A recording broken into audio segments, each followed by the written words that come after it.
ఆమేన్. ప్రభునందు ప్రియమైన దేవుని బిడ్డలారా, 1959 సంవత్సరంలో డిసెంబర్ నెల 4వ తారీఖున రష్యా దేశం ఐక్యరాజ్య సమితికి ఆ గొప్ప సంస్థకు ఒక బహుమానాన్ని ఇవ్వడం జరిగింది. మీ అందరికీ కూడా తెలుసు, ఐక్యరాజ్య సమితి యునైటెడ్ నేషన్స్ ఆర్గనైజేషన్స్ అనేటటువంటిది ప్రపంచ దేశాల మధ్యలో ఐక్యత కొరకు, శాంతి కొరకు మరి పనిచేసేటటువంటి ఒక అంతర్జాతీయ సంస్థ.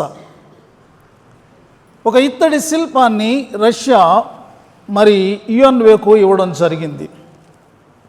దానిని ఐక్యరాజ్య సమితి ప్రధాన కార్యాలయం ముందు ఒక ఎత్తైన దిమ్మ కట్టి దానిని అలా ప్రతిష్ఠించడం జరిగింది. ఆ శిల్పం ఏమిటి అంటే, ఒక వ్యక్తి సుత్తి తీసుకుని ఇలాగా మరి కొడుతున్నటువంటిగా ఒక హస్తం ఉంటుంది. యువతల ఒక పెద్ద కత్తిని అతడు మరి పొలము దున్నేటటువంటి నాగలి నక్కుగా అతడు సాగదీస్తున్నటువంటి మరి ఇదిగా ఉంటుందన్నమాట. ఇది ఒక గొప్ప దృశ్యముగా ఉన్నది. అలాగే ఐక్యరాజ్య సమితి భవనం మీద ఈ యొక్క మాటలు వ్రాయబడ్డాయి. ఏమని వ్రాయబడ్డాయి అంటే, వారు తమ ఖడ్గములను నాగటి నక్కులుగాను తమ ఈటెలను మచ్చు కత్తులుగాను సాగగొట్టుదురు. జనము మీదకి జనము ఖడ్గము ఎత్తక ఉండను, యుద్ధము చేయ నేర్చుకునుట ఇక జనులు మానివేతురు. ఆ క్రింద ఈ మాటలు ఎక్కడి నుంచి తీయబడ్డాయో కూడా రిఫరెన్స్ వ్రాయబడి ఉంది. ప్రవక్త యెషయా గ్రంథము 2వ అధ్యాయము 4వ వచనంలో ఈ మాటలు వ్రాయబడ్డాయి. అయితే ఒకవేళ ఇందాక బైబిల్ చదువుతూ ఉన్నప్పుడు మీరు గనక జాగ్రత్తగా విన్ని ఉండినట్టయితే, లేకపోతే ఆ యొక్క వాక్య భాగాన్ని చదువుతూ ఉండగా చూసినట్లయితే, ఈ మాటలు ఇందాక విన్నట్టున్నాయే అని మీకు అనిపించేది. ఎందుకంటే మన పాత నిబంధన లేఖన భాగము మీకా గ్రంథము 4వ అధ్యాయము చదవడం జరిగింది. 4వ అధ్యాయంలో 3వ వచనంలో సేమ్ టు సేమ్ ఇదే వాక్యాలు ఉన్నాయి. మీకా, యెషయా సమకాలీనమైనటువంటి ప్రవక్తలుగా వారు ఇశ్రాయేలు మధ్యలో వారు పరిచర్య చేయడం జరిగింది. ప్రియమైనటువంటి వారులారా, ఈ మాటలు కానీ ఈ ఇత్తడి శిల్పము కానీ ఏ సత్యాన్ని తెలియచేస్తుంది అంటే, it speaks about the global peace and justice. అంతర్జాతీయంగా ప్రపంచ ప్రజల మధ్యలో, దేశాల మధ్యలో మరి ఆ యొక్క శాంతి ఉండాలి అనేటటువంటి ఒక కాంక్ష, ప్రజలందరికీ కూడా న్యాయం జరగాలి అనేటటువంటి ఒక గొప్ప ఆశ అక్కడ మనకు కనబడుతుంది. కాబట్టి ఖడ్గములుగా వినియోగించేటటువంటి వాటిని నాగటి నక్కులుగా మలిచేటటువంటి, మార్చేటటువంటి ఒక పని, ఈటెలను మచ్చుకత్తులుగా మార్చేటటువంటి పని. అంటే ఒకప్పుడు యుద్ధాయుధాలుగా, మారణాయుధాలుగా, ప్రజలను విభేదం కలిగించి రక్తపాతాన్ని సృష్టించేటటువంటి ఆయుధాలుగా వాడబడినటువంటివి ఇప్పుడు మానవాళికి ప్రయోజనకరమైనటువంటి పనులు చేసి పెట్టేటువంటి పరికరాలుగా అవి మార్చబడుతున్నాయి. నాగలి అంటే పొలం దున్నుతుంది, పొలం దున్నితే పంట పండుతుంది, పంట పండితే ప్రజలు మరి దానిని భుజించి ఆరోగ్యంగా ఉంటారు. మత్స్యకత్తులు అనేటటువంటివి మరి ఈ యొక్క పొలములలో లేకపోతే అడవులలో చెట్లను కొట్టడానికి అవి ఉపయోగపడేటటువంటివిగా ఉన్నాయి. బైబిల్ గ్రంథంలో ఈ యొక్క దివ్యమైనటువంటి మరి వాగ్దానము ఉన్నది. ఇది ఎప్పుడు జరుగుతుంది? ఇలాంటి మరి భావాలు చాలా ఇంపుగా ఉంటాయి, కానీ విల్ దే కమ్ ట్రూ? అవి నిజంగా జరుగుతాయా అంటే జరుగుతాయని వ్రాయబడి ఉంది. బైబిల్ గ్రంథము మనుషుల యొక్క ఆశల యొక్క మరి ఆ యొక్క విషయాలతో నిండి ఉన్నటువంటిది కాదు, దేవుని యొక్క వాగ్దానాలతో నిండి ఉన్నది. దేవుడు ఆ వాగ్దానాలను ప్రవచన రీతిగా ఆయన పాత నిబంధన కాలంలోనే అనుగ్రహించారు. ఇది ఎప్పుడు జరుగుతుంది అంటే మధ్యవర్తి వచ్చినప్పుడు. when the mediator comes, ఆయన దేవునికి మానవులకి మధ్యలో మధ్యవర్తి, మానవులకు మధ్యలో మధ్యవర్తి.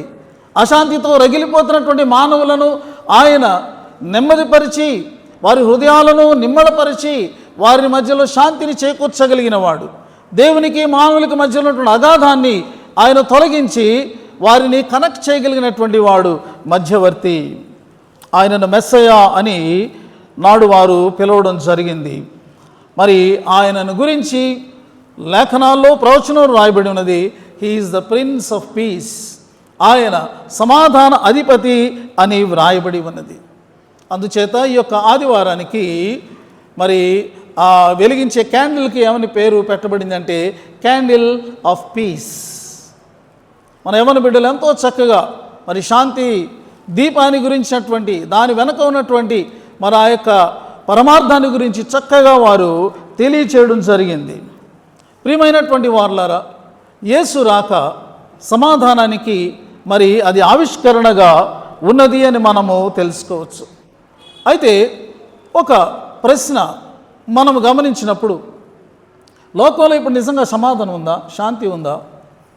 ప్రపంచ దేశాల్లో యుద్ధాలు ఆగిపోయినాయా?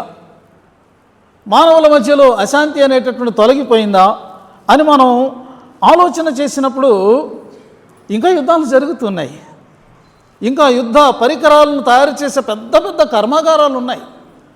ప్రపంచ దేశాలు మరి ఎక్కువ ధనము దేని కొరకు వెచ్చిస్తున్నాయంటే బాంబులు తయారు చేసుకోవడం కోసం, మిసైల్స్ తయారు చేసుకోవడం కోసం, ట్యాంకర్స్ కోసం, ఇంకా అధునాతనమైనటువంటి యొక్క యుద్ధ పరికరాలను తయారు చేసుకోవడంలో మునిగిపోయి ఉన్నారు. మరి ఈ యొక్క పరిశీలకులు ఏమంటున్నారంటే నిజంగా ప్రపంచంలో ప్రతి దేశంలో ఉన్నటువంటి యుద్ధాయుధాలన్నింటినీ తీసుకొచ్చి ఒక చోట వాటిని వినియోగించినట్టయితే ఈ భూగోళాన్ని కొన్ని వందల సార్లు నాశనం చేయవచ్చు అని వాళ్ళు అంటూ ఉన్నారు. అంతటి యుద్ధ సామగ్రి ఉంది. మరి ఏంటండి సమాధానాధిపతి అని అంటున్నారు? ప్రపంచంలో శాంతి రాలేదు కదా. ప్రియమైనటువంటి వాళ్ళ క్రీస్తు విరోధి వచ్చినప్పుడు అతను ఈ మాటలతోనే లోకాన్ని మాయ చేస్తాడట. అప్పుడు ఎవరో యేసు అనే పేరు మీద నేను సమాధానాధిపతిని ఒక ఆయన వచ్చాడు, చూడండి ఎక్కడ సమాధానం ఉంది అని మోసం చేస్తాడు. మరి ఇలాంటి దానికి క్రైస్తవ సంఘం యొక్క సమాధానం ఏంటి? What is your answer? ప్రియమైనటువంటి వాళ్ళారా, మనం గ్రహించుకోవాలి, దేవుని వాక్యాన్ని జాగ్రత్తగా చదువుకోవాలి. అందులో ఉన్నటువంటి ఈ యొక్క జరగబోతున్నటువంటి విషయాలన్నిటినీ కూడా మనము గ్రహించుకున్నటువంటి వారంగా ఉండాలి. బైబిల్ వాక్యాలు వచన రూపంగా కంఠత రూపంగా మనం పెట్టడం మంచిదే, కానీ అసలు what is going to happen, ఇది ఏమి జరగబోతుంది అనేటటువంటి మనం చూస్తే the mission of Messiah is yet to be completed. Messiah వచ్చినటువంటి పని ఇంకా పూర్తి కావలసి ఉన్నది, ఇంకా పూర్తి అవ్వాల. అప్పుడే తొందర ఎందుకు? ఇప్పుడే తొందరపడిపోయి, ఇప్పుడే కంగారు పడిపోయి మన ప్రశ్నలు వేస్తే అది మరి అజ్ఞానం అవుతుంది. ఒక ఫేజ్ అయ్యింది. ఆయన మొదటి రాక ద్వారా ఆ యొక్క రాజ్య మరి ప్రారంభోత్సవం జరిగింది. The Kingdom of God is inaugurated on the face of the earth. It is just established. అది అలా స్థాపించబడింది. ఇది ఫస్ట్ ఫేజ్. అయితే అది ఎప్పుడు పూర్తవుతుంది అంటే మరలా మెస్సయా వస్తాడు. ఆయన సింహాసనాసీనుడవుతాడు ఈ భూమి మీద. యెరూషలేమును కేంద్రంగా చేసుకుంటాడు. అప్పుడు ఆయన మాత్రమే ప్రపంచమంతటినీ కూడా ఆయన ఏలుబడి చేస్తాడు. ఆ కాలాన్ని ఏమన్నారంటే 1000 ఏండ్ల పరిపాలన అని అన్నారు. ఇంగ్లీష్లో మిల్లెనియం అని అన్నారు. అప్పుడు ఈ యొక్క బాంబులు, మిసైల్స్, ట్యాంకర్స్, లేకపోతే ఇప్పుడు మనం వింటున్నటువంటి యొక్క ఐరన్ డోములు, ఇంకా మరి లైట్ బీమ్స్ ద్వారా కూడా జస్ట్ అలాగా ఒక కిరణాన్ని పంపితే ఆకాశంలో ఎగురుతున్నటువంటి ఏ ఫ్లైట్ అయినా సరే వెంటనే అక్కడ పేలిపోయి నేల మీద పడిపోతుంది. అలాంటివేమీ కూడా తయారు చేసేటటువంటి కర్మాగారాలు ఇంకా అన్నీ మూతపడిపోతాయి. అవేమీ కూడా ఉండవు. ఇక ప్రియమైనటువంటి వారులారా, ఆర్మీ అనేటటువంటి దాని అవసరం ఉండదు. యుద్ధము చేయడం నేర్చుకోవాలి అనేటటువంటి తపన ఇక ఎవరిలో కూడా ఉండదు. Everywhere there will be peace and harmony. ఎంతటి గొప్ప మరి సమాధానము ఈ లోకంలో ఉండబోతుంది అంటే లేఖనాల్లో వ్రాయబడి ఉంది. These things are going to happen. ఏమైతే మా ప్రవచనాల్లో చెప్పబడ్డాయో అందులో మొదటి భాగం నెరవేరిపోయింది, కాబట్టి రెండవ భాగం కూడా ఖచ్చితంగా నెరవేరుతుంది. ఆయన వచ్చినప్పుడు ఆ యొక్క రాజ్యాన్ని ఆయన ప్రత్యక్షంగా పరిపాలన చేసినప్పుడు పరిస్థితి ఎలా ఉంటుంది అంటే, ప్రవక్త యెషయా వ్రాస్తాడు 11వ అధ్యాయంలో 6, 7 వచనాలు 8 వచనాలు నేను చదువుతున్నాను చూడండి. యెషయా 11, 6, 7, 8 వచనాలు.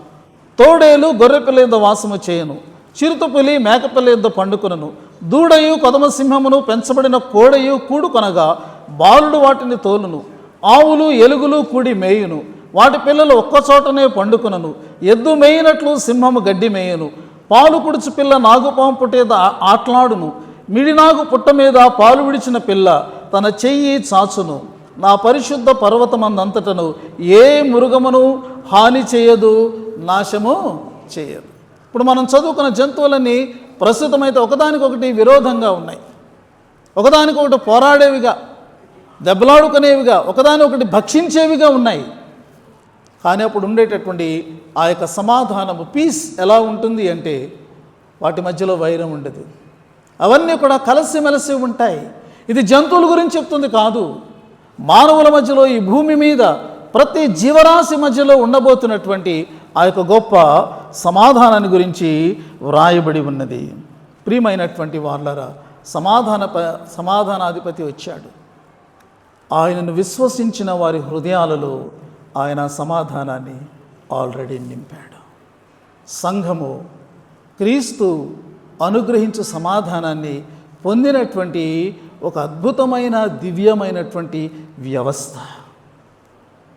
ఈరోజు ఆ సమాధానం మనలో లేదు అన్నట్టయితే ఇంకా మనం రక్షణ పొందలేదేమో, ఇంకా మనం అశాంతితో రగిలిపోతూ ఆ విశ్వాసము ఆ నిరీక్షణ లేనివారిగా ఒకవేళ మనం ఉన్నట్టయితే మన ఆధ్యాత్మిక జీవితాన్ని మనం చెక్ చేసుకోవాలి. You have to check your spiritual life, whether you have received Jesus Christ personally or not. That's very important.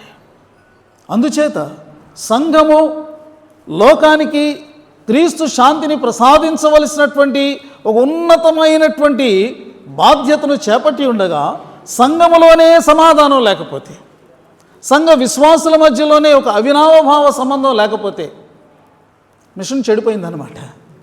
మిషనే చెడిపోతే ఇంకా ఏంటి, ఏ హోప్ ఉంది? శాంతిని అందించేటటువంటి ఒక మిషన్ లాగా సంఘం ఉన్నది. కాబట్టి చిన్న చిన్న అపార్థాలు, చిన్న చిన్న అభిప్రాయ భేదాలు ఉంటే వాటిని మనం హైలైట్ చేసుకోవద్దు. వాటిని పరిష్కరించడంలో, కలిసి మెలిసి సాగిపోవడంలో, ఇదిగో శాంతికి రూపం, ప్రతిరూపం ఆయన క్రీస్తు యొక్క సాక్షి సంఘం అనేటటువంటి సత్యాన్ని తెలియచేయడంలో మనము కంకణం కట్టుకోవాలని ఈ దినం మనము మరి ఒకసారి జ్ఞాపకం చేయబడుతున్నాం, ప్రోత్సహించబడుతున్నాం. ప్రియమైనటువంటి వారులారా, మరి యేసు ప్రభు వారి యొక్క మొదటి పర్యాయం, ఈ యొక్క భూప్రవేశం యొక్క సంభవాలను మనం ఈ కాలంలో చక్కగా ధ్యానం చేసుకుంటూ ఉంటాం. మరి ఈ దినము మన యొక్క సువార్త లేఖన భాగంలోనికి మనం వచ్చినప్పుడు క్రైస్తవ సంఘానికి విశ్వాస సూత్రం చాలా అమూల్యమైందని మనం తెలుసుకోవాలి. విశ్వాస ప్రమాణం మనం ఒప్పుకుంటున్నాం కదా, చాలా ఇంపార్టెంట్. దాన్ని మనం బైహార్ట్ చేయాలి. మనం దానిని కంటత పెట్టుకుని దాని అర్థాన్ని మనం ఎప్పుడు మన గుండెల్లో మనం పెట్టుకోవాలి. ఈ సంవత్సరం మరి 2025వ సంవత్సరం, 325వ సంవత్సరంలో నికేయ విశ్వాస ప్రమాణం అనేటటువంటిది మరి అది తయారు చేయబడింది. దానికి ముందే అపోస్తలుల విశ్వాస ప్రమాణం ఉంది. అయితే 325వ సంవత్సరంలో దానిని మరింత కొద్దిగా వివరణాత్మకంగా అపోస్తల విశ్వాస ప్రమాణాన్ని కన్ఫర్మ్ చేస్తూ దానిని తయారు చేయడం జరిగింది. మరి యొక్క ఈ సంవత్సరం అది 325 కాబట్టి ఇది మరి 2025వ సంవత్సరం కాబట్టి 1700 సంవత్సరాలు పూర్తయినటువంటి మరి ఆ యొక్క అకేషన్ని మొత్తం ప్రపంచంలో ఉన్నటువంటి క్రైస్తవ సంఘాలు, మెయిన్ లైన్ చర్చెస్ అన్నీ కూడా జ్ఞాపకం చేసుకుని దేవునికి వందనాలు చెల్లిస్తున్నారు. మన అపోస్తలుల విశ్వాస ప్రమాణంలోనికి వచ్చినప్పుడు ప్రతి దానిని కూడా ఒక్కొక్క సూత్రంగా, విశ్వాస సూత్రంలో ఉన్నటువంటి పాయింట్స్గా అందులో చెప్పబడ్డాయి. అందులో మొదటిది ఏమిటంటే, భూమి ఆకాశమును సృజించిన సర్వశక్తి గల తండ్రి అయిన దేవుని నేను నమ్ముచున్నాను. అది మొదటి సూత్రంలో మొదటి భాగం. రెండవది ఏంటంటే, ఆయన ఏకకుమారుడును మన ప్రభు అయిన యేసుక్రీస్తును నమ్ముచున్నాను. మూడవది ఏంటంటే ఈయన పరిశుద్ధాత్మ వలన గర్భమున ధరింపబడెను. నాలుగవది ఏంటంటే ఈయన కన్య అయిన మరియకు పుట్టెను. ఈ నాలుగవది కూడా క్రైస్తవ సంఘానికి అమూల్యమైన ప్రశస్తమైనటువంటి ఒక విశ్వాసపు సిద్ధాంతముగా ఇది ఉన్నదండి. దీనిని గ్రహించలేని వారు లోకంలో ఉన్నారు. వారి యొక్క గ్రహింపు శక్తి చాలా తక్కువగా ఉంది కాబట్టి వాళ్ళు లోకపరంగా దైవిక సంగతులను వాళ్ళు ఆలోచించి ఇది లాజిక్గా లేదే, ఇది నమ్మశక్యంగా లేదు, కన్య గర్భం దాల్చడం ఏంటి అని వారు ప్రశ్నిస్తూ కన్య అయిన మరియను ఒక కళంకితగా చూపించడానికి వారు విశ్వ ప్రయత్నం చేస్తూ విఫలమైపోయినటువంటి పరిస్థితులు ఉన్నాయి. స్టార్టింగ్ నుంచి కూడా, మొదటి సెంచరీ నుండి కూడా. అయితే ఇలాంటివి చెత్తబుట్టలో వేయబడ్డాయి. అయితే ఈ మధ్యలో కొంతమంది ఆ చెత్తబుట్టల దగ్గరికి వెళ్తున్నారు. మాసిపోయి చింపివేయబడి పడవేయబడినటువంటి వాటిని మరలా బయటికి తీసి వాళ్ళు ఏం చేస్తున్నారంటే, ఇదిగో చూసారా మరియా, ఇదిగో చూసారా ఆవిడని వారు తమ దుర్భాషలో ఎంతగా ప్రావీణ్యం గడించారో ఆ యొక్క మాటలన్నీ ఉపయోగించి మన విశ్వాసాన్ని వారు విమర్శించేటటువంటి వారుగా ఉంటూ ఉన్నారు. ఇలాంటివి ఈ అబద్ధాలను లోకంలో ప్రచారం చేస్తూ ప్రజలను మోసగించేటటువంటి వారుగా ఉన్నారు. కన్య గర్భం దాల్చడం ఏంటి? ఈ ప్రశ్న మొట్టమొదటిగా ఎవరికి వచ్చిందండి? ఎవరికి వచ్చింది ఈ ప్రశ్న? కన్య మరియకే వచ్చింది. ఈరోజు నువ్వు పెద్ద ఏదో తరచి పరిశీలించి రీసెర్చ్ చేసి అడిగేస్తున్నట్టుగా నువ్వు ఫీల్ అయిపోతున్నావు, కానీ ఈ ప్రశ్న మొట్టమొదటి అడిగింది ఎవరికైతే ఆ వార్త అందించబడిందో ఆమె అడిగింది. నేను పురుషుని ఎరుగని దాననే, నాకు ఇది ఎలాగో సంభవించింది. This common sense question. అయితే ఆమె ఏదో గుడ్డి నమ్మకంతో ఎవరో వచ్చి దూత చెప్పేసింది కాబట్టి నేను దీన్ని అంగీకరించేయాలి అనేమీ లేదు. చాలా సహజంగా, న్యాచురల్గా ఒకవేళ మన దగ్గరికి ఎవరైనా వచ్చి అలాంటి మాట చెప్తే మనం ఎలా స్పందిస్తామో కన్య అయిన మరియ జస్ట్ అలాగే స్పందించడం జరిగింది. క్రైస్తవ విశ్వాసంలో ఏది గుడ్డి నమ్మకం కాదని మనం తెలుసుకోవాలి ప్రియమైనటువంటి వారులారా. అయితే గబ్రియేలు దూత చాలా చక్కగా ఆ ప్రశ్నకు క్లారిఫికేషన్ ఇవ్వడం జరిగింది. ఆ క్లారిఫికేషన్ ఏంటంటే, ఏమాత్రము కూడా మరియను గబ్రియేలు దూత గద్దించడం కానీ, లేకపోతే నువ్వు సందేహిస్తున్నావు కాబట్టి ఏంటి ఇలాగా అనేటటువంటివి కానీ లేదు. దేవునికి తెలుసు, దేవుని వార్త తెచ్చిన దూతకు తెలుసు ఇది సహజమైనటువంటి ప్రశ్న అని. కాబట్టి ఏమని క్లారిఫికేషన్ ఇచ్చారంటే, పరిశుద్ధాత్మని మీదికి వచ్చును, సర్వోన్నతిని శక్తి నిన్ను కమ్ముకొనును, గనుక పుట్టబోవు శిశువు పరిశుద్ధుడై దేవుని కుమారుడు అనబడను. ఇది ఒక హ్యూమన్ వేలో జరిగేటటువంటిది కాదు, మానవ విధానంలో జరిగేటటువంటిది కాదు. ఇది దైవికమైనటువంటి సంభవం.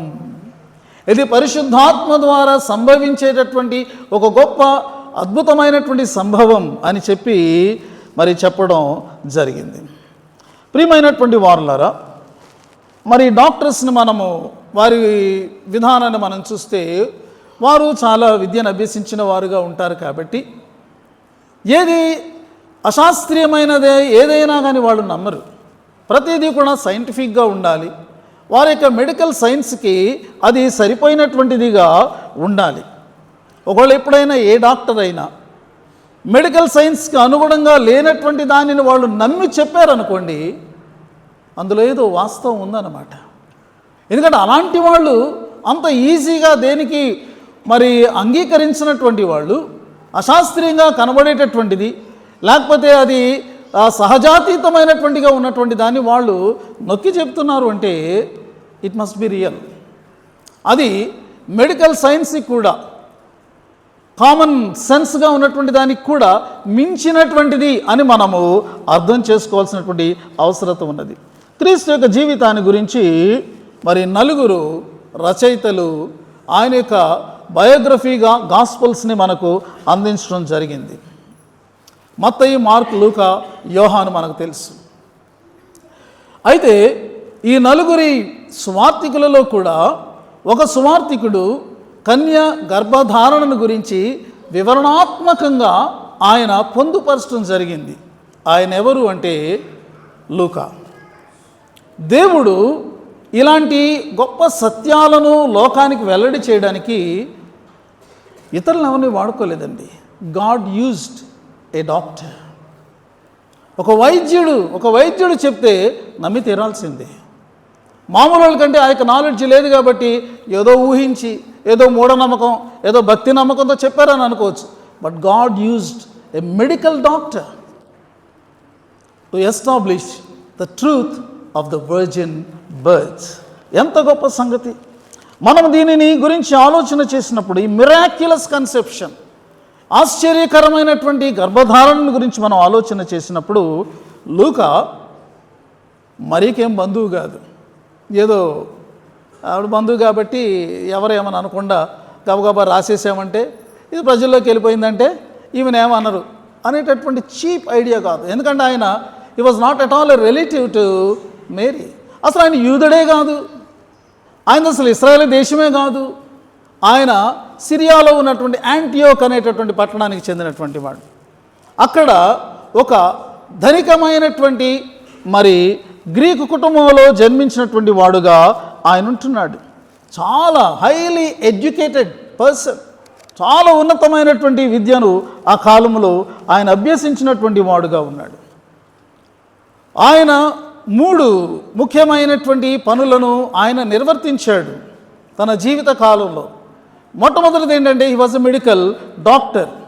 బైబిల్ గ్రంథంలో వ్రాయబడి ఉన్నది, పౌలు రాస్తాడు, ప్రియుడైనటువంటి వైద్యుడైన లూకా అని వ్రాస్తాడు.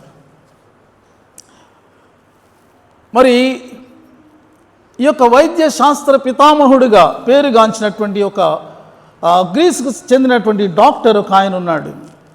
ఆయన క్రీస్తుకు పూర్వం 460-370 మధ్యలో జీవించాడు. ఆయన పేరు హిప్పోక్రేట్స్.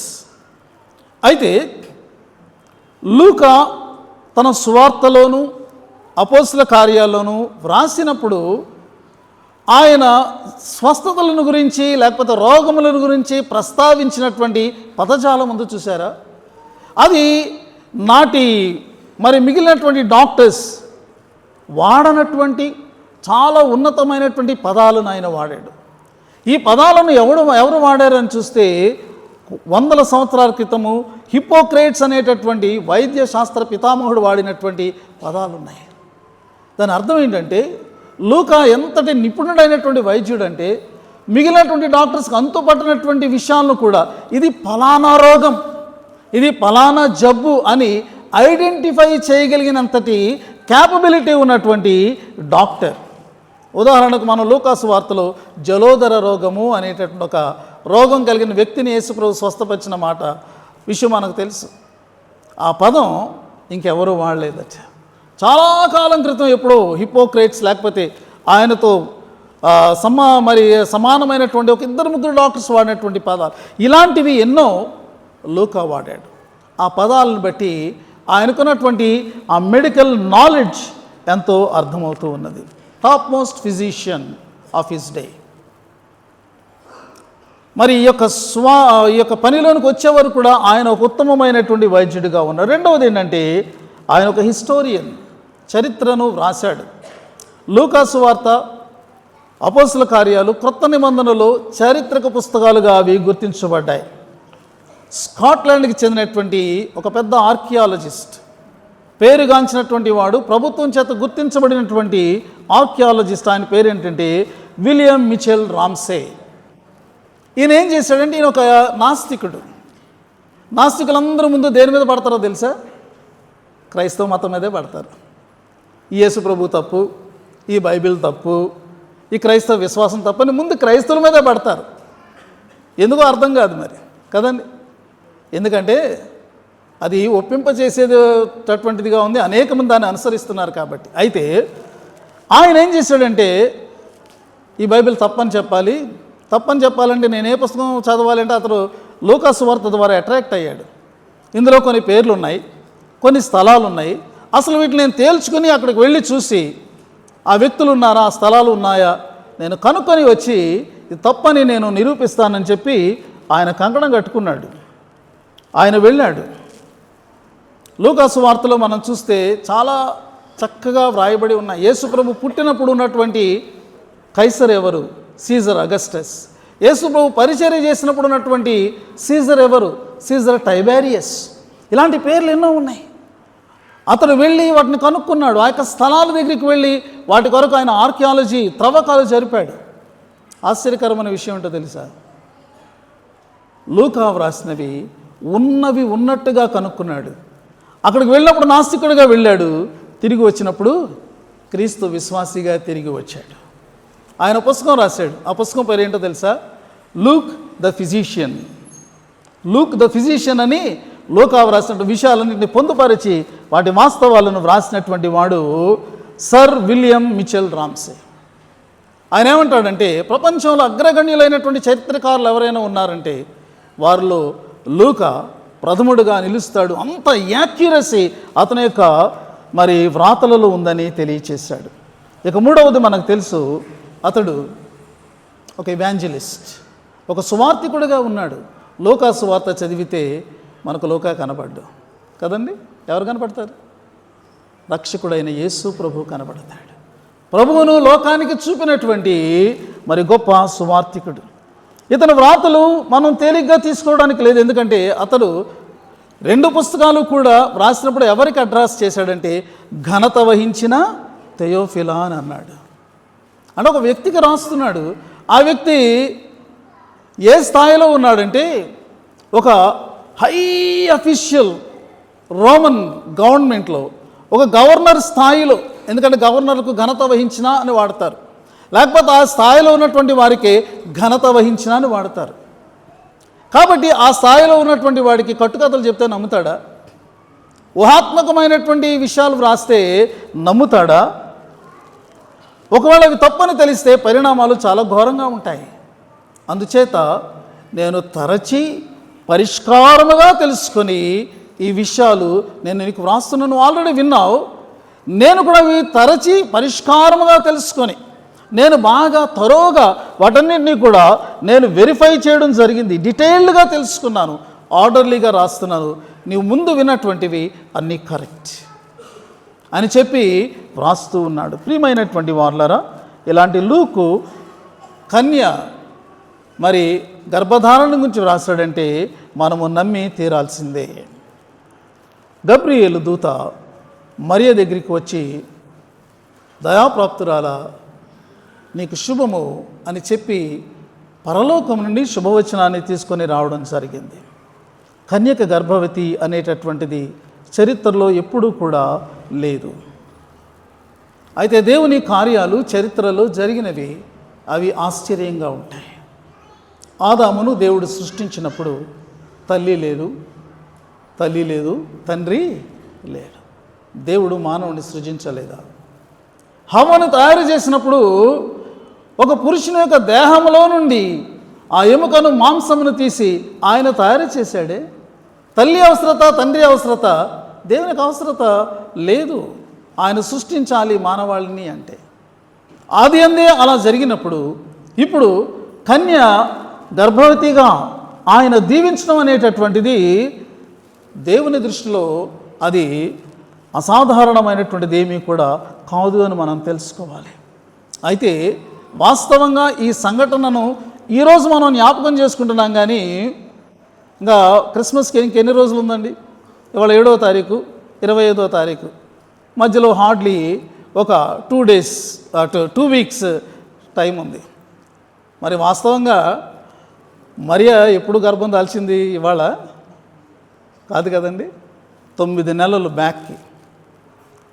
క్రైస్తవ సంఘ సాంప్రదాయంలో మార్చి 25వ తారీఖున ఏమని అంటారంటే గబ్రియేలు మరియను దర్శించినటువంటి దినం. దానిని ఫీస్ట్ ఆఫ్ అనౌన్సియేషన్ అని అంటారు. అంటే ఆ యొక్క వార్తను అందించినటువంటి పండుగ రోజు. మన కీర్తన పుస్తకంలో ఒకవేళ మీ దగ్గర పూర్తి ఆరాధన ఉన్నటువంటి కీర్తన పుస్తకున్నట్టయితే మీరు చూడండి, కన్య మరియను దర్శించినటువంటి దినం అని చెప్పి మరి దానికి ఒక ప్రారంభ గీతము, ఒక సంగ్రహ ప్రార్థన, వాక్య ధ్యానాలు అక్కడ వ్రాయబడి ఉంటాయి. క్రైస్తవ సంఘ సాంప్రదాయంలో ఇది ఉంది. అయితే మనం మార్చిలో దీన్ని మనం చేయలేము, ఎందుకంటే ఇప్పుడు మన లెంట్ సీజన్లో మనం ఉంటాం. కాబట్టి ఈ సంభవాలన్నింటినీ క్లబ్ చేసి కాలపరిమితి మధ్యలో ఒకవేళ మంత్స్ గ్యాప్ ఉన్నప్పటికీ కూడా మనం ఇప్పుడు దీనిని ధ్యానం చేసుకుంటున్నాం. క్రైస్తవ సంఘం అయితే దీనిని ఒక ఫీస్ట్గా మరి ఆచరించేటటువంటి సాంప్రదాయం ఉందని మనం తెలుసుకోవాలి. ప్రియమైనటువంటి వారులారా, గబ్రియేలు దూత మరియకు చెప్పినటువంటి ఈ యొక్క విషయంలో రాబోతున్నటువంటి ఆమె ఎవరికైతే జన్మనివ్వబోతూ ఉన్నదో ఆయనను గురించి 7 సత్యాలు ఇందులో చెప్పడం జరిగింది. ఒక్కొక్క మాటగా మాత్రమే ఆ సత్యాలను మనము చూద్దాం. మనం 31వ వచనం నుండి చూసినట్లయితే మొట్టమొదటి సత్యం ఏంటంటే కన్యక గర్భవతి అవుతూ ఉన్నది. Virgin births. ఈ లోకంలో మానవ సంబంధంగా మరి పుట్టబోయేవానికి తల్లి మాత్రమే ఉన్నది. జన్మనిచ్చినటువంటి తండ్రి ఈ లోకంలో లేడు. అయితే పరలోకపు తండ్రి పరిశుద్ధాత్మ వలన ఈ యొక్క సంభవాన్ని జరిగించారు. దీనిని కొట్టివేయాలని విశ్వ ప్రయత్నాలు జరిగినవి, కానీ దానిని కొట్టివేయడం అనేటటువంటిది జరగలేదు. అన్డినయబుల్ ట్రూత్గా చరిత్రలో ఇది మరి మిగిలిపోయి క్రిస్మస్ ఈ యొక్క మరి సందేశాలలో అది ఇంటర్వోవెన్ అయిపోయినటువంటిదిగా అది ఉన్నది. రెండవది మనం చూసినప్పుడు ఆమె గర్భము దాల్చి జన్మనిచ్చేటటువంటిది ఎవరికి? ఒక కుమారునికి. చాలా ఆశ్చర్యకరమైన విషయం కదండి. ఎందుకంటే చాలా కాలం క్రితం వరకు ఒక మరి ప్రెగ్నెంట్ ఉమెన్ లోపల ఉన్నటువంటి బేబీ గురించి ముందే తెలుసుకోకూడదు అనేటటువంటిది ఉంది.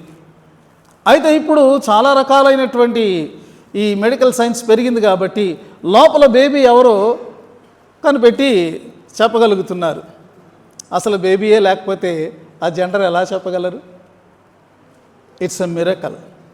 ఇంకా గర్భము దాల్చక పూర్వమే ఆ యొక్క జెండర్ ఒక కుమారుడు అనేటటువంటి మరి ఆ యొక్క సత్యము ఇక్కడ తెలియచేయబడింది.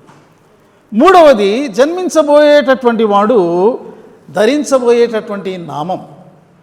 ఇక్కడేం రాయబడి ఉంది అంటే, నీవు గర్భము ధరించి కుమారునికని ఆయనకు ఏమి పేరు పెట్టుదువు? చాలా చాలా చల్లగా, చప్పగా, ఉత్సాహం లేకుండా చెప్పినట్టు చెప్పారు. ఏమని పేరు పెట్టుదువు? యేసు అని పేరు చెప్పినప్పుడు మనం ఉల్లాసంగా ఉండాలండి.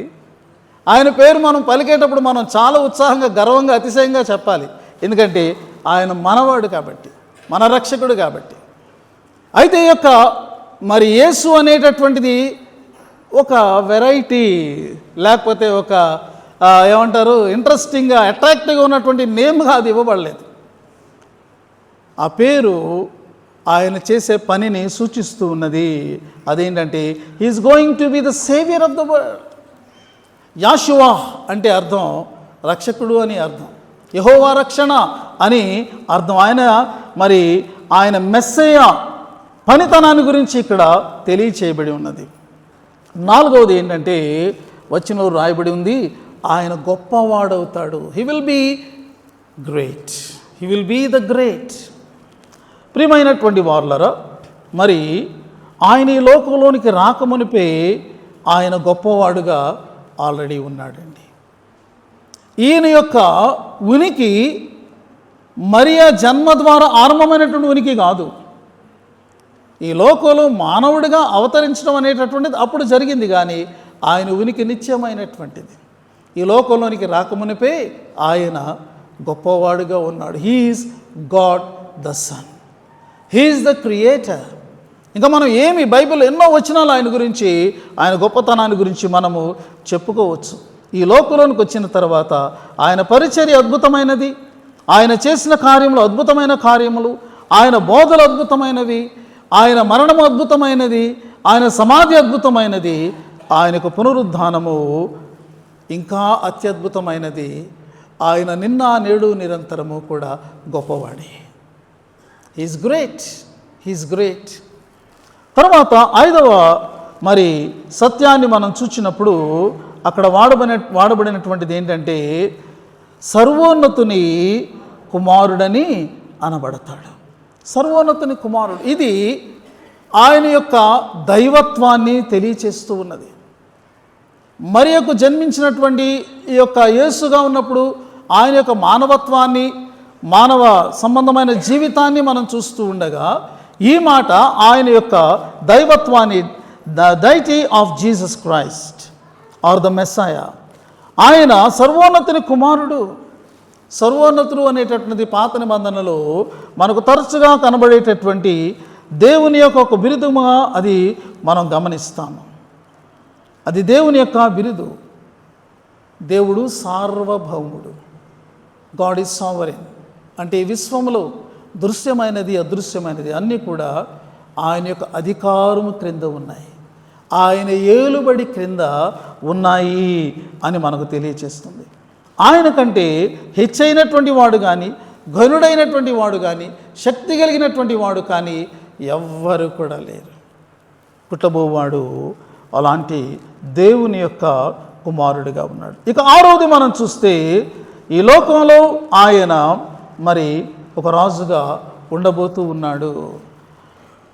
రాయబడి ఉంది, ప్రభు అయిన దేవుడు ఆయన తండ్రి అయిన దావీదు సింహాసనమును ఆయనకిచ్చును.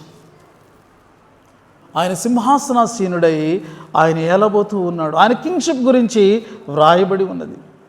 యెషయా గ్రంథం 9, 6, 7 వచనంలో వ్రాయబడింది ఏంటంటే, ఆయన భుజముల మీద రాజ్యభారం ఉండును. ఇది మొదలుకొని దానికి వృద్ధియు క్షేమము కలుగును. సర్వకాలము దావీదు సింహాసనమును రాజ్యమును ఆయన నియమించును. ఇందాక నేను చెప్పినట్టుగా ఆరంభంలో ప్రత్యక్షంగా ఆయన రాజ్యం ఇంకా మనకు కనబడటం లేదు. ఇది ఆయన మరలా వచ్చినప్పుడు చేయబోయేటటువంటి కార్యం. ఇక 7వది ఏంటంటే వ్రాయబడింది ఇక్కడ 33వ వచనంలో, ఆయన రాజ్యము అంతము లేనిదై ఉండను. Once that Kingdom is established, that will be for ever. ఒకసారి ఆయన రాజ్యము స్థాపించబడిన తర్వాత ప్రియమైనటువంటి వార్లారా, అది నిత్యమైనటువంటిదిగా, అంతము లేనటువంటి రాజ్యంగా ఉండబోతూ ఉన్నది.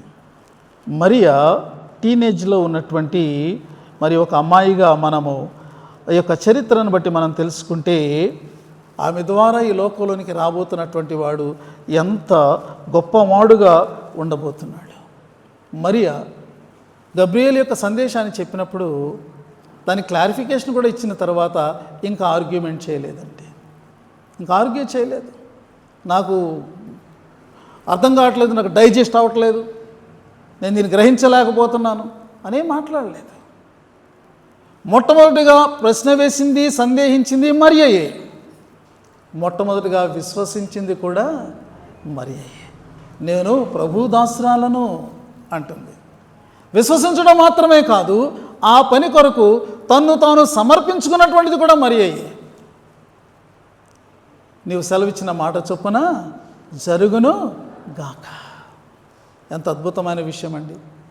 ప్రశ్నలు వస్తాయి, కానీ దేవుడు మనకు దానికి జవాబిచ్చినప్పుడు మనం దాన్ని విశ్వసించాలి.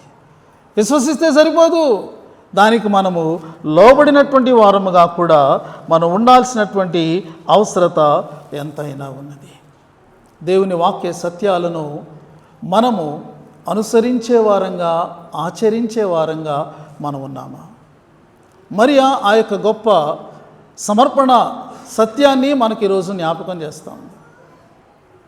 రోమా పత్రికలో పౌలు చాలా ఘాటైనటువంటి మరి హెచ్చరికలను ఆయన పరిశుద్ధాత్మ ద్వారా అనుగ్రహించాడు. మనం చదువుకుంటే అక్కడ ఏం రాయబడి ఉందంటే,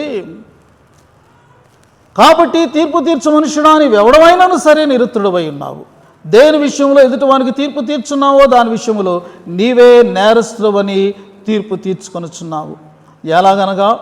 ఎలయనగా తీర్పు తీర్చు నీవును అట్టి కార్యములనే చేయుచున్నావు కావా? చాలా ఓపెన్గా మాట్లాడుతున్నాడు. ప్రతి మనిషి కూడా జడ్జి చేసేటటువంటి ఒక స్థానాన్ని తీసేసుకుంటున్నారు. ఎదురుగా ఏది జరిగినా దాని మీద వెంటనే వీళ్ళకి జడ్జిమెంట్ ఇచ్చేసేటటువంటి వారుగా ఉన్నారు. క్రైస్తవ సంఘం జడ్జిమెంట్ ఇచ్చేటటువంటి స్థాయిలో లేదండి. అన్యాయం అయిపోతూ ఉన్నవారు, అక్రమానికి గురవుతున్నటువంటి వారు, ఇలాంటి వారి పక్షాన న్యాయం కొరకు నిలబడేటటువంటిదిగా సంఘం ఉంది, కానీ ఒకరి మీద ఒకరు తీర్పు తీర్చుకునేటటువంటిదిగా సంఘం లేనే లేదు. అయితే ఇక్కడ మనం చూస్తున్నాము, దేవుని విషయంలో నీవు తీర్పు తీరుస్తున్నావు, నువ్వు కూడా అయ్యే పనులు చేస్తున్నావు కాబట్టి ఆ తీర్పు క్రిందకి నీవు కూడా వెళ్తున్నావు అని అంటున్నాడు. 4వ వచనంలో అంటున్నాడు, దేవుని అనుగ్రహం మారు మనసు పొందుటకు నిన్ను ప్రేరేపించుతుందని ఎరుగక ఆయన అనుగ్రహైశ్వర్యమును, సహనమును, దీర్ఘశాంతమును తృణీకరిస్తావా? దేవుడు ఎంత వెయిట్ చేస్తున్నాడు. యేసుక్రీస్తు ద్వారా దేవుని అనుగ్రహైశ్వర్యము ఈ లోకంలో మానవాళికి అందించబడింది. ఇంకనూ మనం ఆయనను అంగీకరించకపోతే, ఆయనకు లోబడకపోతే, ఆయనకు లోబడుతున్నట్టుగా కనపరుచుకుంటూ మనం ఆయనకు దూరంగా ఉంటే దేవుని అనుగ్రహైశ్వర్యాన్ని మనము తృణీకరిస్తున్నామని ఇక్కడ వ్రాయబడి ఉంది. 11వ వచనంలో వ్రాయబడి ఉంది, దేవునికి పక్షపాతం లేదు. మనమైతే మనకు పక్షపాతం ఉంటుంది. మనం కొంచెం మిగిలిన అందరూ ఒకటి, నేను ఒక్కడే ఒకటి అనుకునేటటువంటి స్థితి మనలో ఉంటుంది. మనం ఏదో కొంచెం సుపీరియర్ అని, లేకపోతే మనం ఏదో స్పెషల్ అని, మిగిలిన వాళ్ళకి అప్లై అయినవి నాకు అప్లై అవ్వని అనుకునేటటువంటి తత్వం చాలా ఉంది. కానీ బైబిల్ గ్రంథం దాన్ని సమర్థించడం లేదు. God has no partiality whether you are a Jew or a Gentile. యూదులైనా దేవుని ప్రజలు అని చెప్పుకునే యూదులైనా, దేవుని ప్రజలు కాదు అని చెప్పేటటువంటి అనిజలైన ఎవరైనా దేవుని ముందు ఒకళ్ళే. విశ్వసిస్తే వారు రక్షించబడతారు, లోబడితే వారు రక్షించబడతారు. విశ్వసించకపోతే, లోబడకపోతే దేవుని యొక్క ఉగ్రత వారి మీద నిలిచి ఉంటుంది అని వ్రాయబడి ఉన్నది. 13వ వచనంలో రాయబడిన, ధర్మశాస్త్రం వినివారు దేవుని దృష్టికి నీతిమంతులు కారు, కానీ ధర్మశాస్త్రం అనుసరించి ప్రవర్తించువారే నీతిమంతులు. ఎంత మోసం కదండి, ఎంత మోసం చేసుకుంటాం. ఇవాళ వాక్యం విన్నాను కాబట్టి అబ్బాయి ఎంత బాగుంది, నేను నీతిమంతుని అనుకునేటటువంటి ట్రాప్లో మనం పడిపోతాం.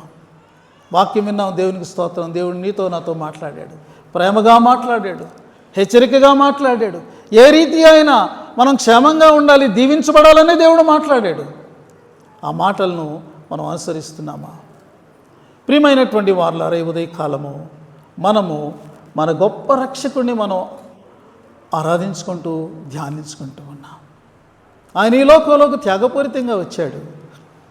మన పని మరి ఆయనను మహిమపరచడం, ఆయనకు లోబడి మనం ఉండడం. ఉదయకాలం పరిశుద్ధ సంస్కారాన్ని పాలిభాగస్తులవడానికి మనం సిద్ధపడుతున్నాం. క్రీస్తు శరీర రక్తములలో ఎందుకు పాలిభాగస్తులయ్యాడు? ఒక బిగ్ ప్రశ్న, ఒక బిగ్ క్వశ్చన్. ఎందుకు ఆయన శరీర రక్తాల్లో పాలిభాగస్తులయ్యాడు? మనం తెలుసుకోవాలి. ఆ శరీరమును, రక్తమును మనం నిత్య జీవం పొందినట్లు మన కొరకు సమర్పణ చేయడానికి ఆయన జన్మించాడు. Jesus was Born. ఎందుకోసం అంటే ఏదో ఒక పండగ మనం చేసుకోవడం కోసం కాదు. అది పండగే, పండగల్లో కంటే పండగ, నిత్యమైనటువంటి పండగే.